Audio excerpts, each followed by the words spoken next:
Welcome back to Cherokee History and Wisdom. Tonight, we journey into one of the most heartbreaking and powerful stories in Cherokee history, a story of ancient mountains, sacred rivers, lost homelands, and a people forced to walk through unimaginable suffering. But this is not only a story of tragedy. It is also a story of survival, of resilience, and of a spirit that could never be broken. Deep within the mist-covered Smoky Mountains, the memory of the Cherokee people still lives within the forests, the rivers, and the land itself. And even today, the echoes of that long journey can still be felt beside the ancient mountain trails. Tonight, we follow the path of the Cherokee during one of the darkest chapters in American history, the Trail of Tears. In the ancient mountains of the southern Appalachians, where rivers move quietly through the valleys, and morning mist still embraces the forests of the Smoky Mountains, the memory of an old nation remains alive. Long before highways crossed these lands, before cities covered the valleys, before modern America existed, the Cherokee people lived here. Their villages stood beside clear rivers. Children played beneath towering trees. Sacred fires burned through the night, and the mountains themselves were believed to carry spirit. For countless generations, the Cherokee homeland stretched across vast regions of what are now North Carolina, Tennessee, Georgia, and Alabama. This land was more than territory. It was memory, identity, ancestry, life itself. But during the 1800s, a great darkness began to descend upon the Cherokee Nation, a tragedy that would forever become known as the Trail of Tears. Tonight, we follow one of the most painful journeys in American history, a story of loss, survival, endurance, and the unbreakable spirit of the Cherokee people. The Cherokee called themselves Anivuia, the real people. Their society was highly organized and deeply connected to nature. Villages flourished throughout the mountains and valleys.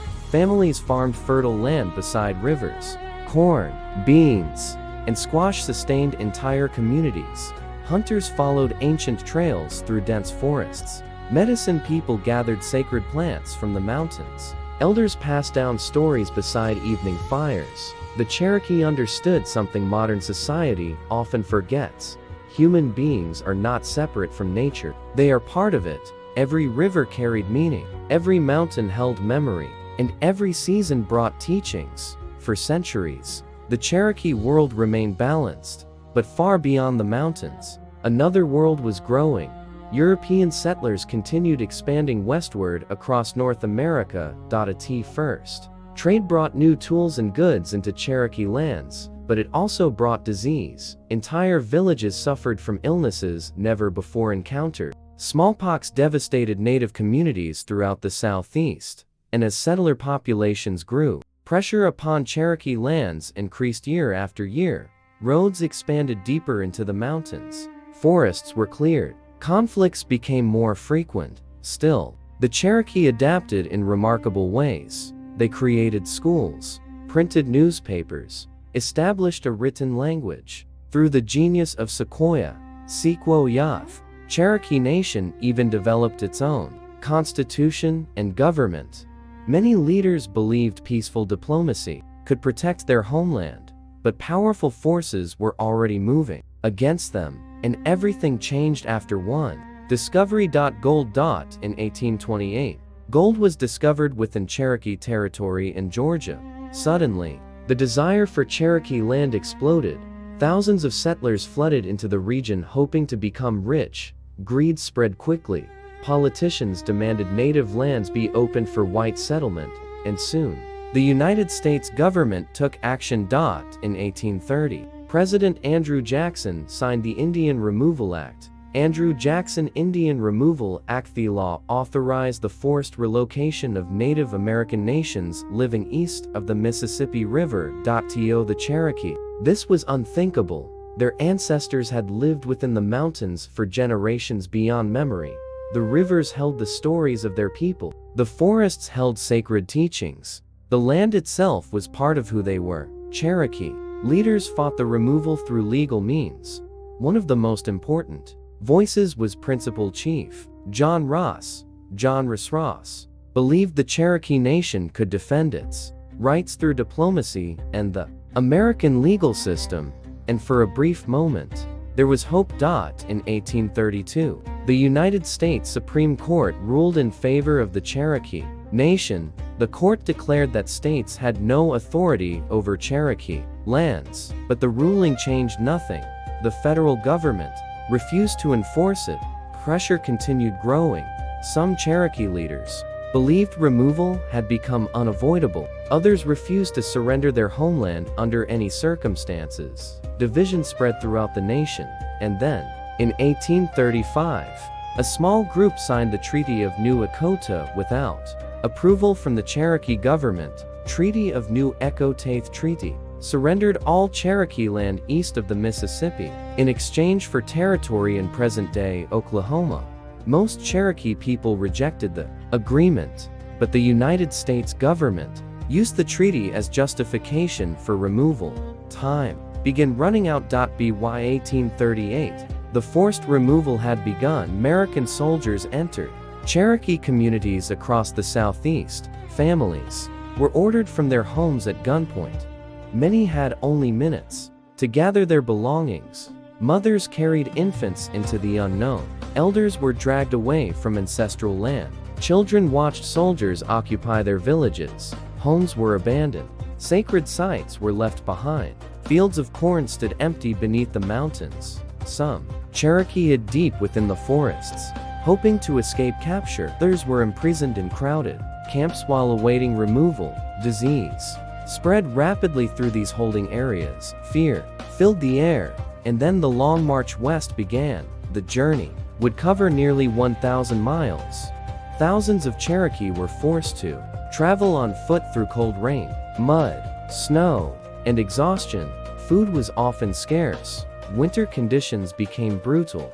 The elderly suffered greatly. Children weakened from hunger and disease. Many died along the roadside. Some mothers lost infants during the journey. Some families buried loved ones beside frozen rivers and continued walking. There was little time to mourn.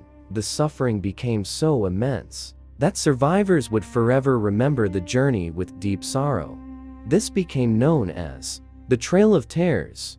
Trail of Tears historians estimate that thousands of Cherokee people perished during the removal, but despite unimaginable hardship, the Cherokee spirit endured. Songs survived. Prayers survived. Language survived. Even in suffering, the people carried memory forward, and memory could not be erased. Not all Cherokee were removed from the mountains. Some families escaped into remote wilderness regions of North Carolina. Others found refuge deep within hidden valleys near the Smoky Mountains. Over time, these survivors became the Eastern Band of Cherokee Indians. Eastern Band of Cherokee Indians. The mountains protected them, and rivers like the Okanalifte continued flowing beside their communities. Okanalifte River. Even after great tragedy, the connection between the Cherokee people and their homeland never disappeared. Today, the memory of the Trail of Tears still lives within Cherokee culture. It remains one of the darkest chapters in American history, but it is also a story of resilience, because the Cherokee Nation survived. Language revitalization programs now help preserve the Cherokee language for future generations. Traditional storytelling continues. Sacred ceremonies continue. Art, music, basket weaving, and cultural traditions continue.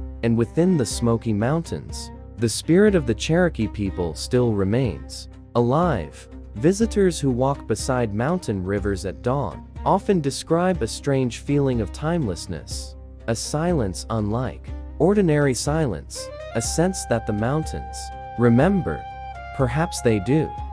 Perhaps the forests still carry echoes of ancient footsteps. Perhaps rivers never forget the people who once prayed beside their waters. The Trail of Tears was not only a journey of suffering. It was a test of endurance, a reminder of how easily greed and power can destroy entire worlds. But it was also proof that culture, memory, and spirit can survive even the darkest moments in history.